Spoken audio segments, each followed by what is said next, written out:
మనకి నిన్న ఇంగ్లాండ్ ఏకంగా 387 రన్స్ కొట్టింది కదా లార్డ్స్ వేదికగా ఫస్ట్ ఇన్నింగ్స్లో.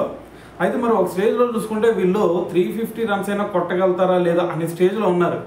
అయితే మరి ఆ స్టేజ్ నుంచి ఏకంగా 387 రన్స్కి వెళ్ళారంటే దాని అంతటికీ మెయిన్ రీజన్ ఒకే ఒక క్యాచ్ అని చెప్పాలి.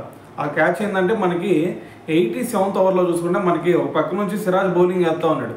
అయితే మనోడు back of the length delivery చేస్తే దాన్ని జెమ్మీ స్మిత్ ఆఫ్ సైడ్ ఆడదామని చెప్పేసి ట్రై చేశాడు. అది వచ్చి మరి ఎడ్జ్ తగిలింది. దాని తర్వాత ఎడ్జ్ తీసుకొని సెకండ్ స్లిప్లో క్యాచ్ వెళ్ళింది. మరి సెకండ్ స్లిప్లో ఎవరున్నారు, మనకి కేఎల్ రాహుల్ ఫీల్డింగ్ చేస్తూ ఉన్నాడు అనమాట.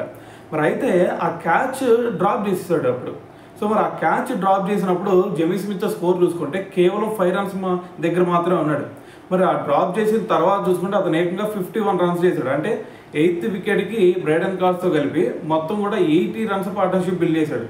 సో మరి ఆ క్యాచ్ కనుక పట్టుకున్నట్టయితే మరి 387 రన్స్ కాదు, కనీసం 350 రన్స్ కంటే కూడా కింద వాళ్ళని ఆల్అౌట్ చేయగలిగారు.